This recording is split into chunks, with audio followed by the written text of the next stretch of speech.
Every day a woman reigns. It's time to live your dreams. Nothing's gonna stop you now. Keep going, keep going, keep going. Every day a woman reigns.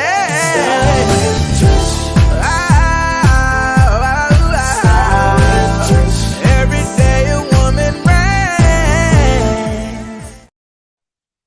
Welcome to Style with Trish, as promised. First of all, let me say Happy New Year to everyone. This is our first time broadcasting after the New Year, so happy and blessed 2023. But as promised, I have an amazing guest for you. I have a zillion questions for her. She ain't even ready for them. So if you have any questions regarding career, starting career, going in a new direction, she is the one that you're going to reach out to and connect with and allow her to coach. But help me welcome none other than Lawanda Elle Hall. Welcome to Style with Trish. Hey there. Thanks for having me. I'm so excited to be here. Yes, I'm so happy that you're here. As I told you off air, I was going to share the story of how we met.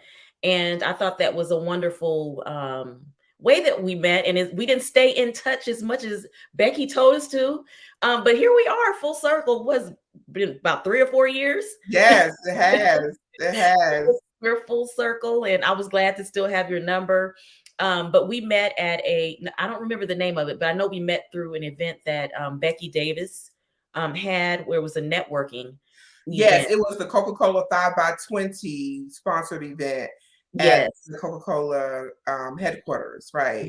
Yes, it was. And I don't think we sat next to each other, but she had a point in the program where she wanted us to kind of work the room, and sit or introduce yourself to someone you don't know. She had us take each other's picture and lock each other's in on our phones. And that's what we did. And we did pretty good in the beginning and kind of fell off after that. But we are reconnected now. And I'm excited to be reconnected with you. Yes, we followed instructions, Becky. So you watch it. We did follow instructions. She had us to connect, take pictures, keep the phone number, and schedule a coffee date. And we did that. We met at the Starbucks. We sure did. We had our coffee date and we talked and we had, so we followed instructions. And then, the whole world kind of imploded with the pandemic and everything. But we were diligent and we stayed in touch and glad to be reconnected in this year. And the remarkable thing is that we're still doing our thing. And that's really a testimony that we're still doing our things, because a lot of people quit and they stop, especially when the pandemic hit.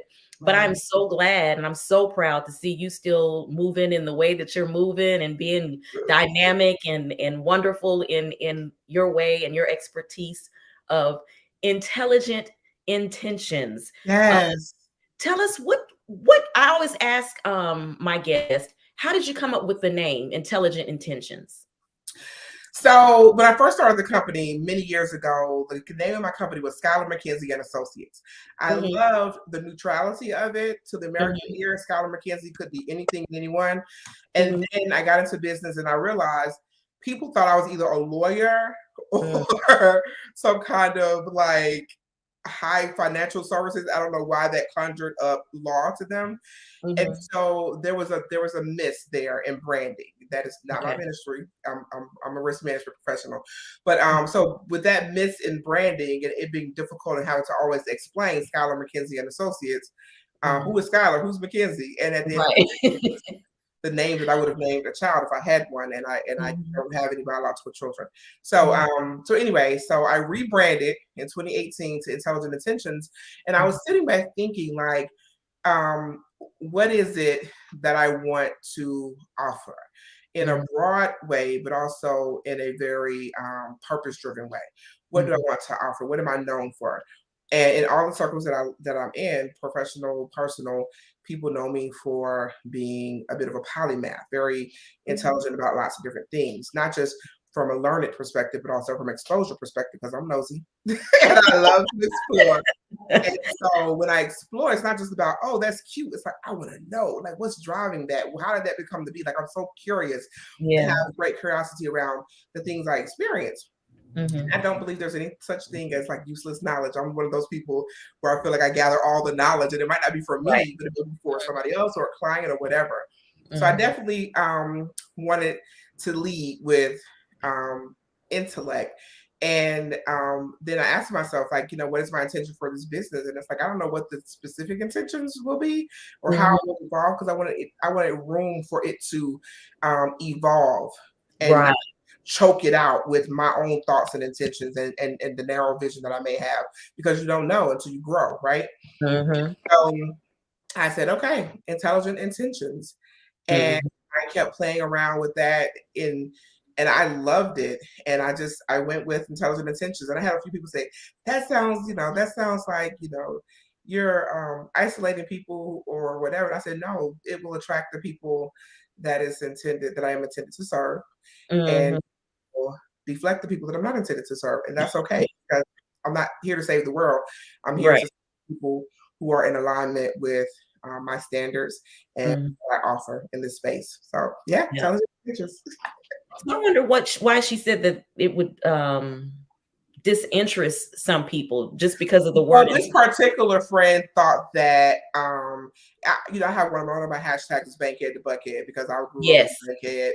I was on one hood girl, and I also had a mother who didn't play about education, so stickler for education, travel the world, all these things.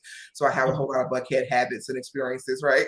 So I always say, Bankhead to Buckhead. And so the point that my friend was making is that intelligent intentions is very Buckhead, and it's going to isolate some Bankhead folks. And I'm like, Bankhead folks who want to get on board will understand and appreciate it, and they will come on board with me. So, because people who know me know I still rock from Bankhead to Buckhead all day, every day. So give us a little. Now, you shared that you're originally from Bankhead, and for those who are not, because we got some folks from Louisiana signing on. If you're not from the Atlanta metro area, kind of that's Atlanta metro area, Bankhead. But give us a little background. And we know that you're from Bankhead, and your schooling, and why did you pick this particular area of expertise? Okay, so I grew up initially in Zone 1 until I was about 14 years old.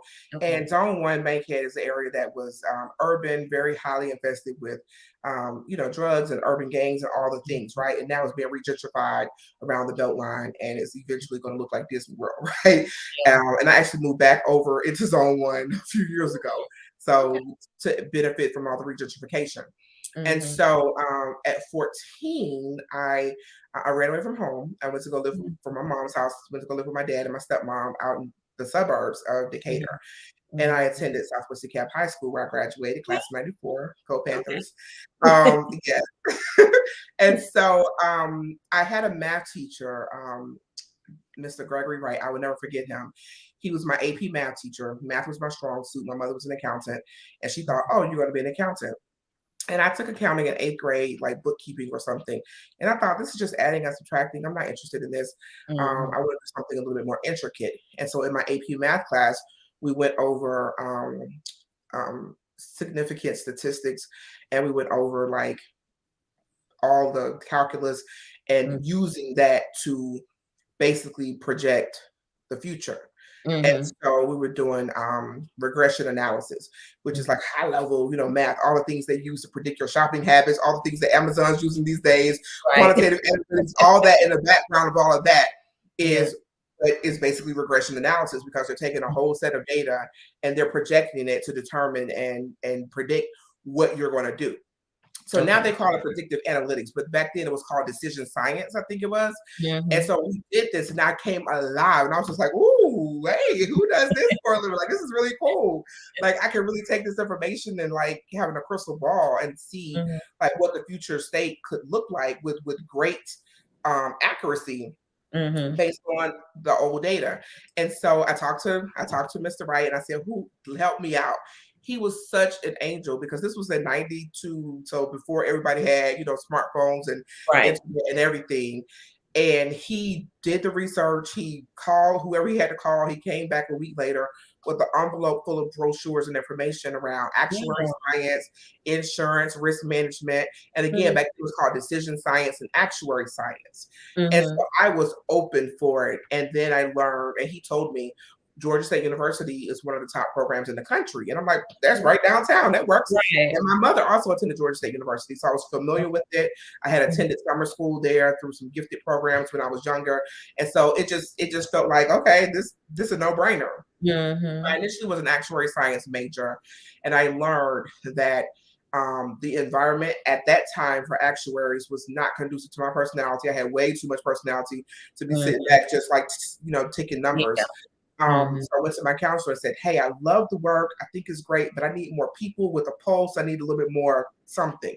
And they said, okay, well, if you understand actuary science and the numbers, you'll be an amazing risk manager, because risk managers hire the actuaries. And if you can hold them accountable and have a conversation with them about how they arrive at the numbers and the assumptions that they make and what goes into the formula to get the numbers, then you will be very valuable to any risk management team. And I said, okay, well, that's what I'm gonna do. So I changed my major to risk management and insurance at Georgia State University. And I have not had a single regret. It has been an amazing career for me. I've worked for some of the global giants and have had to solve problems that I never even imagined would problems that would exist. I've worked for the Coca-Cola Company, where we manage risk in 206 countries and territories. I've worked for BMW Manufacturing, Turner Broadcasting, like some major global footprint organizations where I'm charged with managing the insurance programs, but also solving real problems around how culture clashes occur around business decisions and how religion impacts business decisions, right? And I went to graduate school to get an MBA and had the opportunity to go over to India and Dubai. Oh, wow. And study to learn how religion impacts finance and how that and how your entire cultural construct can differ in the decisions that you make and how you approach risk, how you approach business risk, how you approach personal risk, and how you just do life, right? And so it is very intriguing, very intriguing career, because no day is the same, and every day is like this new challenge or this new thing to figure out. And it was and it has been a beautiful, beautiful career. And as I sat in that career, you look to the left, you look to the right, not many folks that look like me at all. And people that do look like me, had a different agenda, because, I am who I am. I'm a girl from the hood with, I got degrees in travel and stamps on a passport, but I just am who I am, right? And it means all of the things mean everything and nothing at the same time. And so what I wanted to do was apply the risk management discipline to life. Wow. And I saw too many times you hear at-risk youth, at-risk this, at-risk that. And I'm like, what does that really mean, as I'm thinking about, risk? And if there are risk managers in this world, why are there not people managing the risk of these at-risk youth? Why aren't there people managing the risk of real life? Why aren't there people teaching this discipline to people to help them understand how to navigate life? Risk, what we learn in school is with outside of the risk management discipline, we learn either you take the risk or you don't. It's do or dare, yes or no. Right. And it's not that simple. There are ways to do it carefully, safely, thoughtfully, take a calculated risk. And there are controls and mitigation efforts to put in place. And no one is teaching this in real life. And that's why these at-risk kids continue to be at risk, because no one's teaching them how to manage the risk that's before them. And so I would see these challenges in my community, and I'm sitting here, I'm like, I have the skill set and I can help my community, but am I more helpful in this ivory tower, of an organization, or, boots on the ground to really help out? And so entrepreneurship was always something that was just, present of mine, and I didn't know exactly what that would look like. And, I just looked at the challenges, and there were 3 challenges that were glaring for me, and I knew that I could solve. One, small businesses that do not understand how to do business with big businesses, because they don't understand risk management. They don't understand insurance. They don't understand what's required or why it's required. And so they look at it as a us and them situation versus a responsible business engagement situation. And so I speak the language. I speak both languages. So who better to translate and understanding than me, right? So that's one thing I do. I do consulting with small businesses to help them understand, here's what you need to do to prepare yourself to do business with big businesses. Here's what they're looking for. Here's what they require. And here's why they require it. And let me tell you how you need to get it without breaking the bank. So that's one thing I do with consulting. Coaching is something that I do. So that was one problem. The second problem was I saw a lot of young people trying to get in the insurance industry, not understanding how to do that, or they can't pass the test, or it makes no sense, and all these things. So I look around. All the insurance trainers are either really, really old, or they are not African American, right? They're not minorities. And so there's a language barrier in teaching the material. And so I also teach the pre-licensing agency and adjuster test for the state of Georgia, as well as continuing education to help young people pass the test. And I have a great pass rate. My students pass for the most part on the first attempt because I speak the language. I use things out the news. I use examples that's in their world to point them to the material, right? I use the incident with Tasha K and Cardi B to talk to them about libel and slander and why that's important and what insurance is going to pay out. And they're like, oh yeah, that was crazy. But they're into it's relatable in a real way, right? So I can give them real examples. So I teach that class, typically young people, and I love it. I love their energy. I love to see, their confidence come alive. I love to see them pass the test and really go forward with that license and really be able to do some beautiful things in this industry, make some good money, even if they don't go to college, because that's a 1 week course, right? That's like a 40-hour course, and you take your test and you could be an agent or an adjuster, in a couple of weeks for less than $1,000, right? And that's all in test, class, books, study material, all the things, right? So I do that because that helps me serve my community and speak the language to them so that I can amplify their success in getting into the insurance industry. And so another problem I saw is that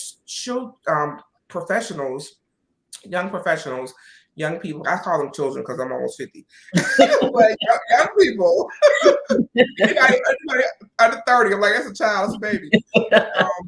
Young people were really struggling with the confidence, even if they went to school and they had, the documentation or they didn't have the confidence to speak up, to show up in a full throttle fashion.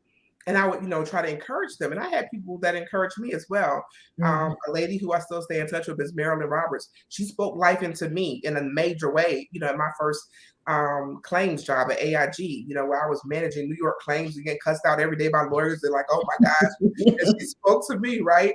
And she was very powerful. She said, girl, you survived this country as a young Black girl. The rest of this is easy. Yeah, you got this. It's easy. She spoke life to me, and I remember how that felt. And she just helped me understand workability, not just the vocabulary lesson, right? But how do you work these files, and how do you work, and the rhythm of work. And so, and that was lacking. And I would mentor lots of young people just because I would see them and pull them in and say, hey, let me talk to you. And it was the young people that I mentored that came to me and said, can you do this for my friends? Can you do this for my relatives, my cousins? I'm just like, look, I can't save the world. I don't have time to do all of it. And one of them said, oh, well, just charge and just coach. And I'm like, well, what is that? You charge people to mentor them? I don't understand how that works, right? And so I did the research and I, did my due diligence, being a risk management person that I am. And I went to get certified to be a mindset coach.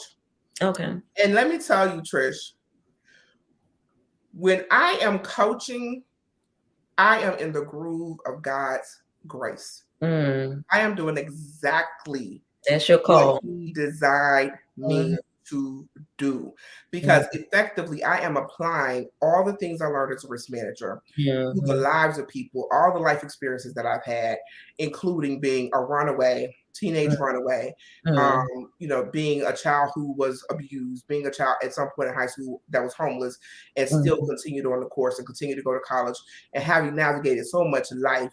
Got married at 18, divorced at 30, and you just have lived a whole lot of life, right? And I'm nobody's victim, to be clear. I'm victorious in all ways.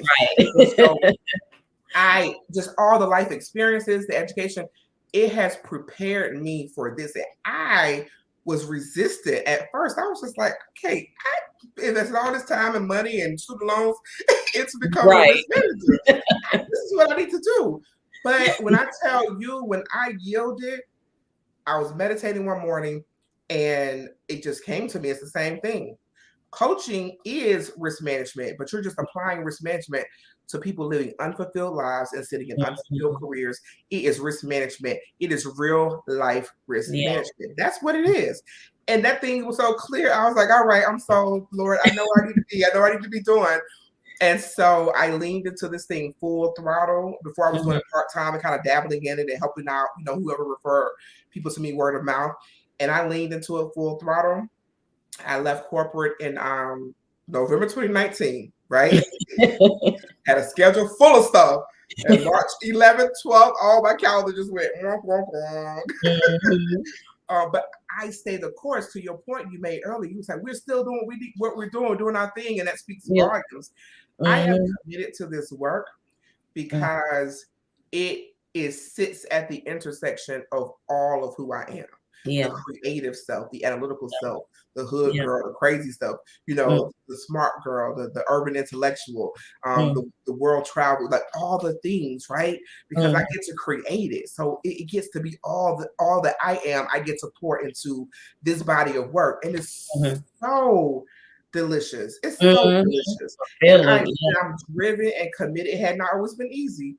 But the decision has always been easy to stay the course, because I've been offered jobs and all kinds of things. I'm like, no, I'm good. Because I know that this is what I was designed to do. Absolutely. And I'll tell you one more quick story. During the pandemic, now I work for Coke for the longest. I saved the millions of dollars negotiating things, $100,000 here, $100,000. It was no thing. That was my job. That's what they paid me to do, and I was proud to do that work, and still proud of the work that I did for the Coca-Cola company. But let me tell you, baby, during the pandemic, I have a small client that is a almost 30-year-old daycare, family owned. Wow. The mother founded it. Her 2 adult children work there, and so it feeds their households, and they have about 16 other people that work there. Trish, they had a claim during COVID before their policy flipped, and it was denied because insurance companies were like, we denied all COVID claims. It's not happening. It's not in the policy, kind of thing. And that was their response to not going bankrupt. So I get it. I don't blame the insurance companies. It was, everybody had knee-jerk reactions to saving themselves. But they had coverage. Right. There was coverage. And I know there was coverage because I read the policy and I had gone through the process. And she had hired me the year before COVID. And she was just like, I just feel like I need you on my team. And I was like, okay. She hired me to go over her policies and do a whole audit and review. So I knew the coverage was there. I made a phone call to the underwriter, to the claim adjuster, and said, look, I know the coverage is here. And let me show you exactly where it is. On this page, under this paragraph, right here, where it says this is the coverage. So what we gonna do? Because if you don't pay me, then I know who to call to impose you having to either pay me 3 times the amount, or you can pay me 1 time the amount now, or I can make a phone call and you can triple it up. What you gonna do? And a week later, they had their settlement check, and that was the difference between them staying open and staying closed. And so, even though it was nowhere near $1 million, I think it was maybe, I don't know, about $40,000, something like that. That was the difference for a small business staying open or not, and saving the jobs of the people in that community. When I tell you, I am more proud of that phone call than all the global phone calls I've made, over all the years, because that is real and immediate results that I can sit with, that I can rest with, and that I can, feel good about, using my knowledge to impact my community. That means more to me than all the millions of dollars that I could, potentially save a multinational company just to line the pockets of their investors. Executives. And I'm an investor too, so I want them to keep lining my pockets, but I just felt like I was more needed and more useful in my community, closer to having an impact on small businesses. So I am committed to this work. And then not having you in place think of, you're saying it's not, wasn't $1 million, it was $40,000. It's more money than she probably would have seen if she didn't have the knowledge base of you to back her to fight for it. Imagine how much money is lost from these small businesses and individuals who don't know any better, who don't have the knowledge and the understanding they're able to get over on, Exactly, because once they get that denial, they don't even know what to do to combat that denial, or to say, well, help me understand, explain it to me, kind of thing. They don't even know what to do they don't even have bullets for the gun to start the fight, right? So I started that fight. It took one phone call. Yeah. I gave you kind of a couple of scenarios on coaching and on the coaching portion of helping build confidence. like I said, I have so many questions and so many different case scenarios. My daughter just recently graduated from college, so she's new in her area of career field. So of course her confidence is not very high because she's new. And then there is my type, me, who is really interested in doing a career change. And so we're going to break down. I want you to advise 3 different case scenarios and how would you direct this particular client. I'm doing that for a purpose, so that people see that it's okay. It's okay to be a little, feel unsteady in different stages of your career. Okay, so the first one would be example of my daughter. She's new to the workforce and she's new in her career, and her area of career requires a lot of networking. How would you coach her? So it's interesting because all of what I specialize in is transitions of confidence. So you're right on the money with these transitions. So college to career readiness, right? I have a whole program, and I've gone to some universities to speak to young people about this. College to career readiness. What are you expecting? What's going to happen? All the things, right? And with all transitions, it's important to understand that you're leaving from something and you're going to something. And depending on who you are and what's driving you, we typically focus on one or the other. We don't always focus on both, but both are happening. And it's important to manage both, right? Yeah. So you're leaving college. What does that look like? What does that feel like? How do you punctuate that chapter of your life and your existence? Like, how do you, get all that experience has for you, right? Because colleges and universities are an amazing tool and resource for not only job opportunities, but discounts for all kinds of things, right? Preparation to get you ready for certain things, like, mock interviews. At Georgia State University, they used to have a quarterly or every semester, they would have a dinner to show you proper etiquette, right? For a business dinner or business lunching, right? And that was like $10. You can't go to like a banquet dinner for $10 that's out of college. So I start with that. Where are you going from? Let's look at this. Let's make sure we're not leaving nothing on the table. Let's squeeze all these benefits out over here, because when you finish college, you got to pay, and it's expensive, right? So let's get all these benefits, because some colleges will afford you discount beyond graduation. As you're looking for a job, you can still access those resources. You can still access those counselors and all those things for free. So that's the first thing I would start. Where are you going from? And let's not leave nothing on the table. And then, what is your objective? See, I work with people who have standards, and not everybody has standards, to be clear. Yeah. And so I work with people who have standards. You have to stand on something. Okay. And when people come to me and say, well, I just want anything. If you want anything anybody will do. And I'm not just anybody, so you have to find somebody else. Anything anybody would do, and anything will find you. And anything is a miserable situation, right? Because you're like, oh, I wanted anything, and now you laying over there wallowing in anything. And so I get clarity on objectives. What is your objective? What is it that you want? And they're like, I don't know. Well, that's fine. You may not know what your menu of options are, because that comes with exposure. Now you finish school, you got your education, but have you done the due diligence to expose yourself to the possibilities? Have you done internships? Have you networked? Have you joined professional organizations? Have you had conversations with professionals who can give you some insight? Are there any professionals that look like, feel like kind of sort of seem to be doing like what you think you might want to do, right? Mm-hmm. Call them and have a conversation, right? And now children have it easy because you can just holler at somebody on LinkedIn, Instagram, Facebook, all the things. Whereas we had to go get suited and booted and go to the luncheon and go all the things. Right now, it's like at their fingertips, right? So what I do is I develop a menu of options. We go through the process of developing a menu of options. And when we understand what that menu of options are, it's not just what's available, it's also what's created. Because I'm a firm believer that we are created in the image of the creator and therefore created to create. And it is the most powerful force in us, that to create. And so what are we creating? What do we get to create together? So I love that I get to create with my clients. Like, what we gonna do, girl? What it's gonna look like? You know, how it's gonna feel, girl? What you gonna be wearing when you walk up in there? What we gonna do? Right? And we like, you know, we have hype sessions. Like, okay, let's see what it's gonna do. Because all that feeds into your confidence and the things you get to create. You approach and you cherish differently, right? And so you create your own experience and you have agency in that space. You approach it differently, right? You take ownership to it differently. And so in that space, we would, you know, walk through that process, understanding a menu of options, and then we choose, understanding that just like when you go to a restaurant, you may go to the same restaurant 20 times in a year.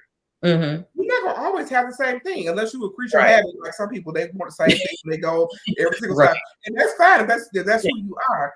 But you may have a different choice, right? So letting them know where you start doesn't mean that's how you're finished, and we have to have intention around how we start because we're looking at, you know, long-term, big picture career.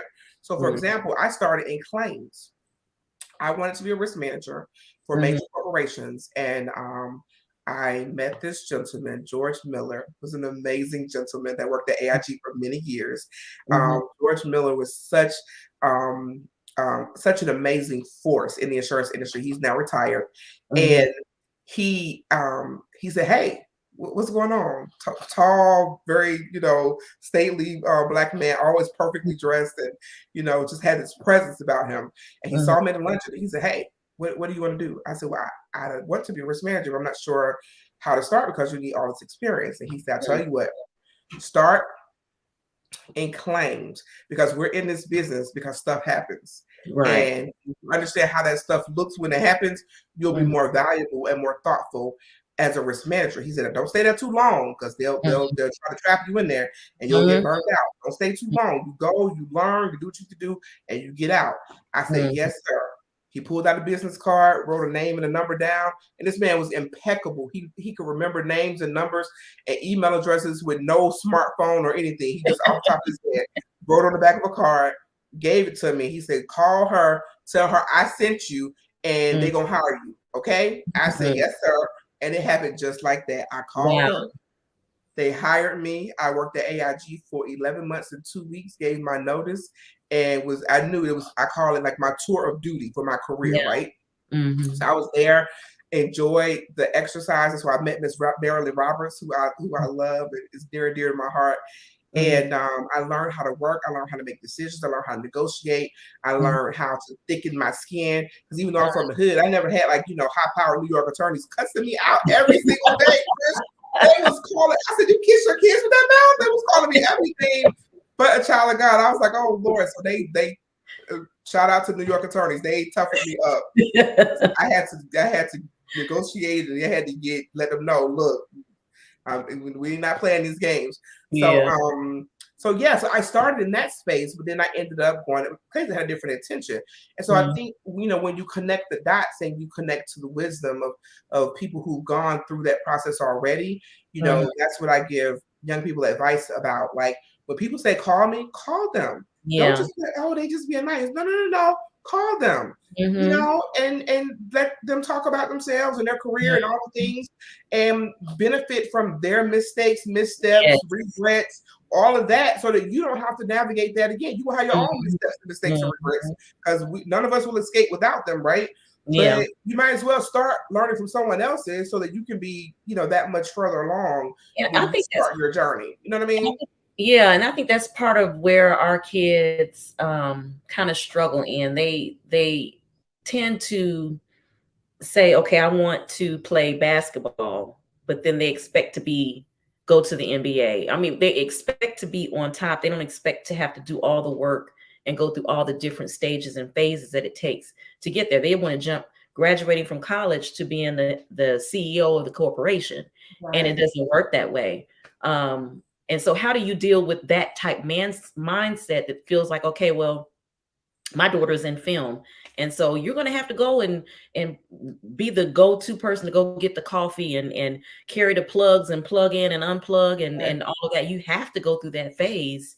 You're not going to just straight be on Netflix producing and writing for major film and major television shows. It's a process. So how do you speak to kids with that particular, and there's some adults with that mindset as well? Yes, there are. I let them know the importance of the journey, because when people coach with me, typically it's a 12-week program where they coach with me for an hour a week. They do life work and we go through a journey. And I reference it that way. It is a journey. And as we journey through the coaching and we evolve through the process together, I teach them the importance of the journey. Like if you skip a part of the journey, there is a lesson and a blessing in that space that you're not going to get.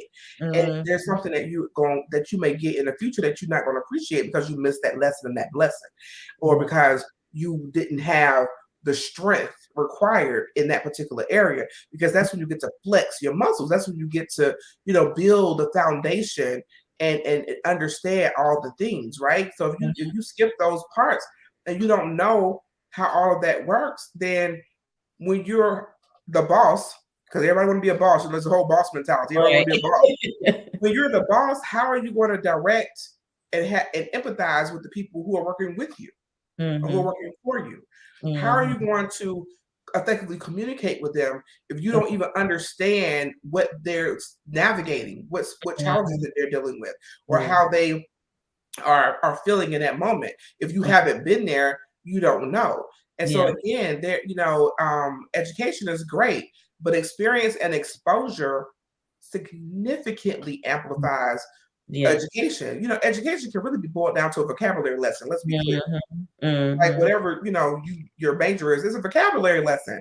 You may learn, how to connect the dots and speak the language and who to talk the language to, but your experience and your exposure is what's going to strengthen you and give you, that personality and that character and understanding the rhythm of work, and give you an understanding of how to apply your education in a way that is evolutionary and that can be different than somebody else, where you can put your stamp on it at different levels and be successful. So yeah, it's important. Yeah. And so the next one is someone who is seeking promotion. Say, and you have ample experience in corporate America, where it's really hard to get promotions within corporations such as that.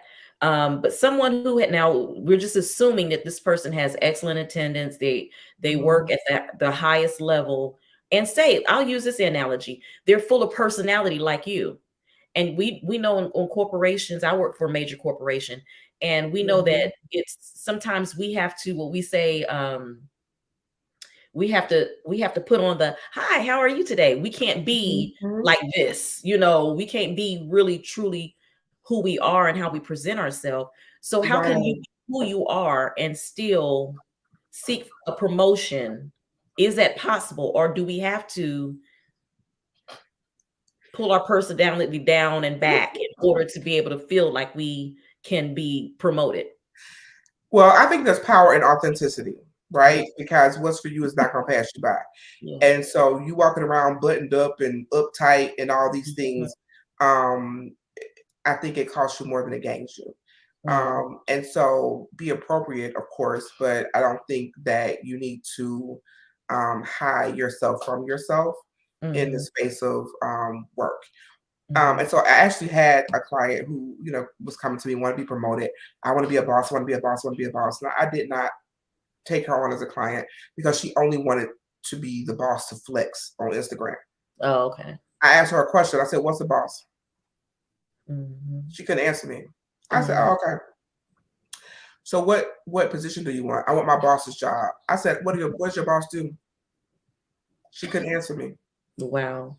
I said, what are your KPIs for where's your boss's KPIs? Performance indicators. She couldn't answer me. I said, so you want people to see you as a boss. You want to brag about being a boss. But you don't even know what a boss is. You haven't even done the research. You're not even curious enough about what it takes to be a boss. You just want to floss like a boss, but you don't want to actually be a boss, because a boss understands that the devil's in the details. A boss understands what's required of them and how they show up and what they need to do. A boss understands all that.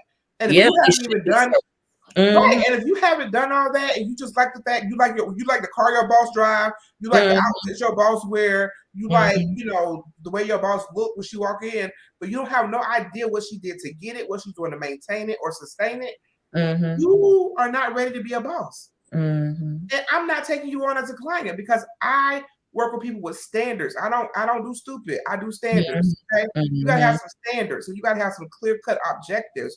And so if you want to be a boss for the sake of being a boss, good luck, go for it, be happy. But I can't participate in that, because the work that I'm doing is not going to even get you to where you're trying to go. Yeah. Right. And so that's the first thing to do. Take inventory of your why. What's driving you? Why do you want to be a boss? Why do you want that promotion? Do you even understand what that entails and what that requires of you? Do you have the competencies? Are there any certifications that you may need? Is there anything more you need to learn? Is there a different set of circle of friends that you or colleagues that you need to connect with in order to understand the rhythm of work for that new thing, for that next thing, right? So you need to be a student and understand, like, what is it that I'm going to? Like I said, when you transitioning, you're going from and to something. It's both. It's both. You got to understand, okay, because sometimes people want a promotion because they sick of the position that they're in, right? Or they sick of their boss. I'm sick of y'all. I'm trying to leave, and it's just like a teenager running away from home. And you jump out the frying pan to the fire. You're like, oh damn, that bad, right? And you want to go back, but you have to understand and get real clear on what are you leaving and why. Where are you going and why? How is that serving you, and what is going to happen? And then once you answer those. Because sometimes being the boss, it has a major effect even just on your everyday life. You may have to put in, you probably gonna have to put in more than what you're putting in already. Right. It's gonna take a higher toll. But go ahead, I'm sorry. Yes, you're correct. And it's a learning curve. You have to understand, things, and you have to depend on other people to do the work that makes you look good. Right. So when people having a bad day and all these things, your work still has to get done. So they're not doing it, and you have to step in and do it. All the things, right? And some people still want to be a boss, and that's fine if that's what you want to do, but you have to want to put the work in and do all the things that's required. And so I work with clients to get clear where you leave, where you're going from, why, where you're going to, why, where does this sit on your career trajectory? How does this play into your big picture? Is this your next step, or is this your last step? Is this the final destination? How is this working for you? And then I also connect them to the rule of pi. Now, this is not my research. I can't remember the research. I was trying to look it up to make sure I give proper credit. But the rule of pi is basically the rule of success. And I want to try and find this person who did the research around the success formula. But maybe I can give it to you later to footnote this experience. So the rule of pi, PIE, is a success formula based on some research that was done. And P is for performance, I is for image, and E is for exposure. And so performance, image, exposure. Performance is only 10%. Image and exposure together are 90%. One is 60, one is 30. I forget which is which. But I use that research to break down an understanding of how you're showing up in a space of work. Who do you know? Who knows you? What is the perception that people have of you in this environment? Who's advocating for you in rooms where you're not there? Who's saying your name at tables when you're not there? When your work is being done, is your work being presented as your work product, or is it being presented as your manager's work product? Is it being presented as team project, right? Do people know what you're doing, how you're doing it, that the value that you're adding in the space that you're in today, right? Mm-hmm. And what I have learned is that we, women in general, and Black women specifically, we over-index on performance, and performance is only Yes. 10%.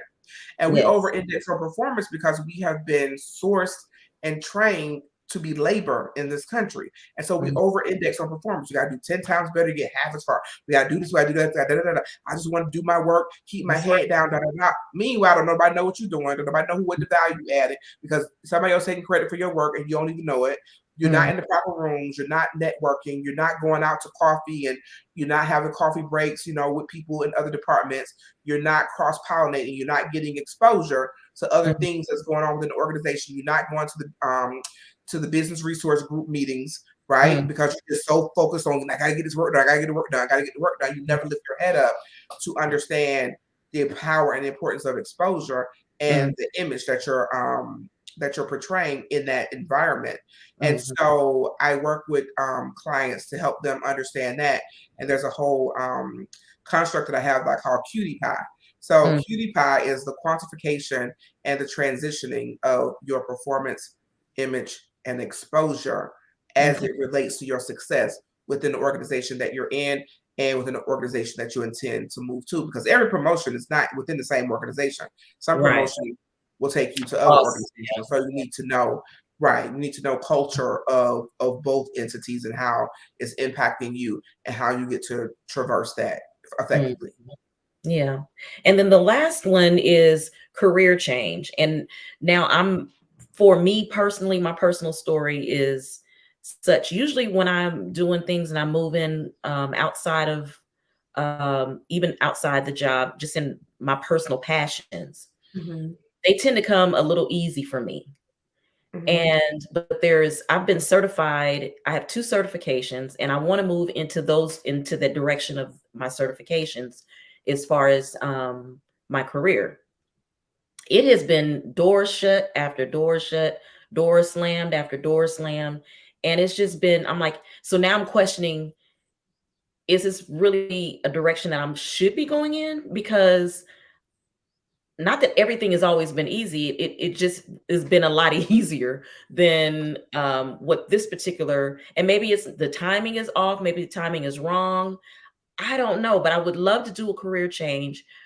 I've asked for mentors. I've volunteered to work on projects so that I can just gain exposure. As Janet said, exposure is very important because I want exposure not just to the persons at hand, but also to that industry and also to as you were saying, what would be my responsibilities. And so how would you advise me? How would you advise me, or maybe it's something I'm not doing? Please give me some advice. Right. So there's the competency of a job, and then there's the culture of the job. Okay. And then in every industry, in every discipline, there are cultural custodians, right? And you have to plug yourself into the cultural custodians to understand how to move in that space, right? And all whatever the politics are and the underlying things that they don't teach you in school or the certification, but somebody gonna pull you to the side at lunch and say, "Let me tell you what you need to know. Come and let me talk to you," right? And so I highly value professional organizations. And let me tell you, every industry has multiple professional organizations. There are so many professional organizations and there are publications. There's an annual publication of all the professional organizations that you can get online at the public library, and look them up. There are professional organizations for everything and everybody. And so I say plug into the local chapter of a professional organization that is highly respected in that particular discipline and be able to get in and listen and understand, some of the politics and some of the players and connect in that world in a responsible way and in a pointed way, because sometimes your efforts can look disjointed if it's outside of an organization, and so organizations organize your efforts sometimes. And so I very highly recommend professional organizations. Also, again, you're going from something and to something. So where you're going from, take inventory. Don't leave anything on the table, because even though you may be new in the new environment, there's still some transferable skills and some old things and that you could take from over here to leverage to make sure you're not leaving any money on the table. You're not leaving any opportunities on the table to be able to either create a bridge or to be able to serve in one capacity in a different industry until you finagle your way into the position that you want to be in. So for example, I'm just making this up. If you're working in HR, in general, well, in the industry that you want to work in, you may want to work in HR in the creative space, and then you get to understand how the creative space works until you can finagle your way over to being, in production, if that's what you really want to do, right? Start where you are and use what you have, and then let that transport you and serve, as the threading for the opportunity. Because sometimes we feel like when we're starting something new that we're starting off empty. You're not empty. You're not empty. You don't live too long. You ain't empty, honey. We don't live too long, right? We got some stuff, right? We not think we got the stuff we need. You got some stuff. You are not empty, right? So we got to show up and take inventory. What's in the bag? Let me see what's in the bag, girl. You got some people skills, negotiating skills, creative energy. You have something, right? Ray's a whole human being, and she's still walking around breathing, right? Like that's a fiat within itself. Like parenting, woo! In this day and age, parenting, like I bow down to you all. Right.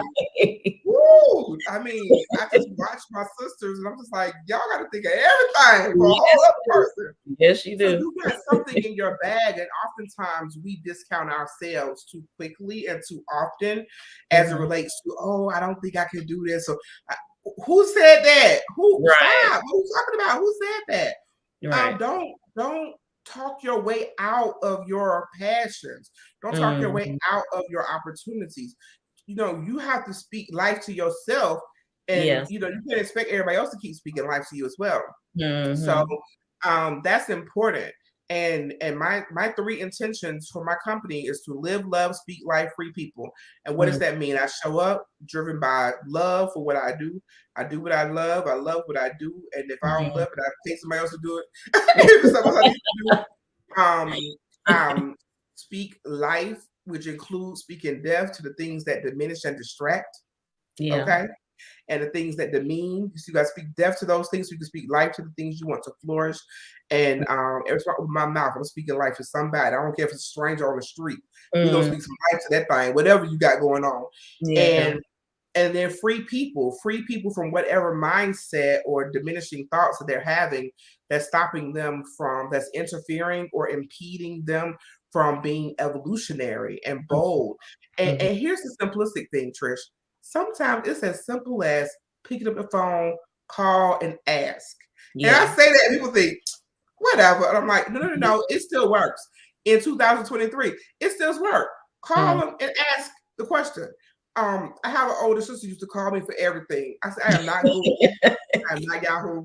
I am not a search engine. Call them people and ask them. And she's like, no, I want to ask you. Call them and ask. And she would always think that I was being funny with her, just not being dismissive. I'm like, no, really. Call them and ask the question. And sometimes it's that simple to pick up the phone, call them people, and ask the question. Like, so how do I do this? And it, starts you on your way.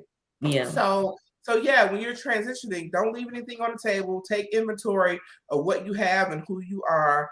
Professional organizations are amazing bridges into opportunities, into networking, into decision makers and cultural custodians of a particular discipline or industry.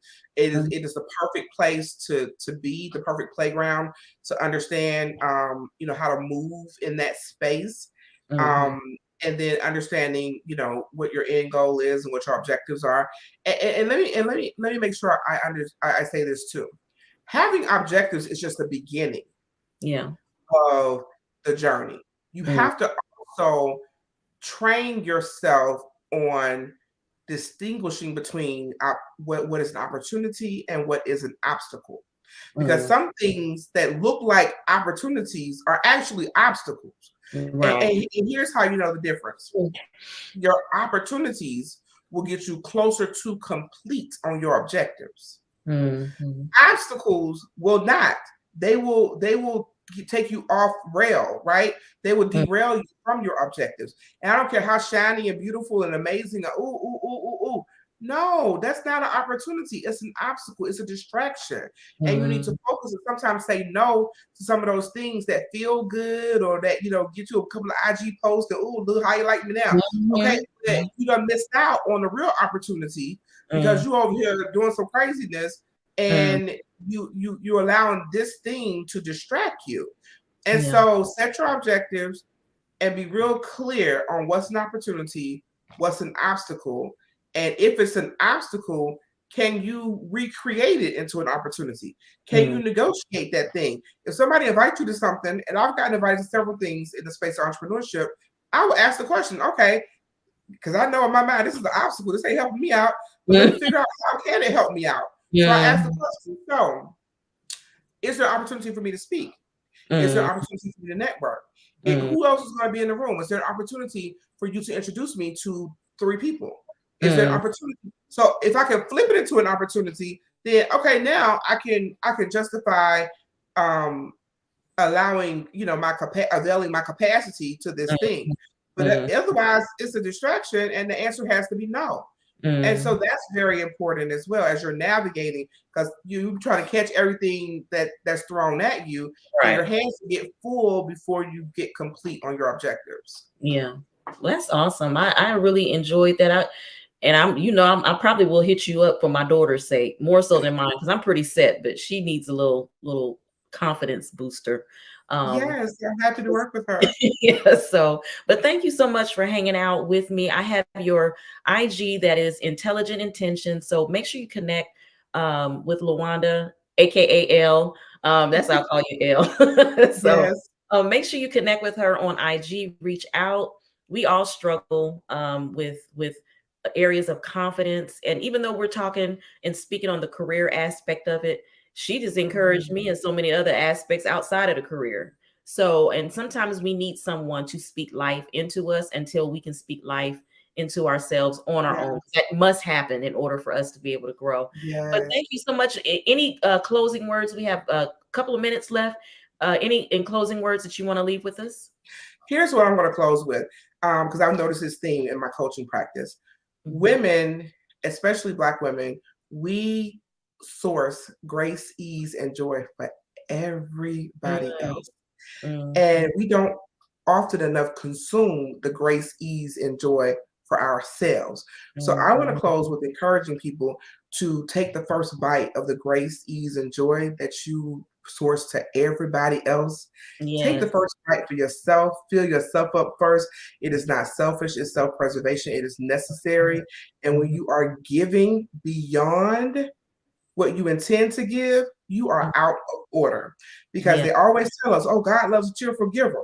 But right before that, it says that every man is supposed to give what he has decided in his heart to give, not under compulsion or not reluctantly. But the point you tired, you're reluctant, and you're under compulsion, you out of order.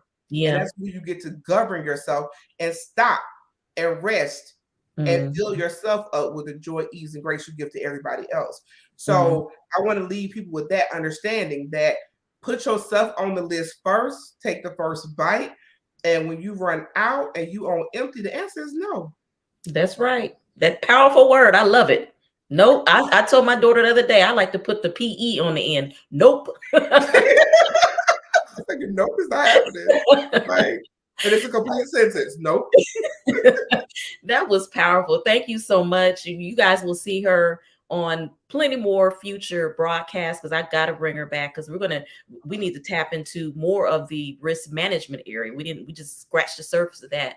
But thank you so much for hanging out with me, guys. Thank you, Janet and Florida, Louisiana, everybody that tuned in. Thank you for hanging out with us. And like I said, reach out to Elle, Intelligent Intentions on IG.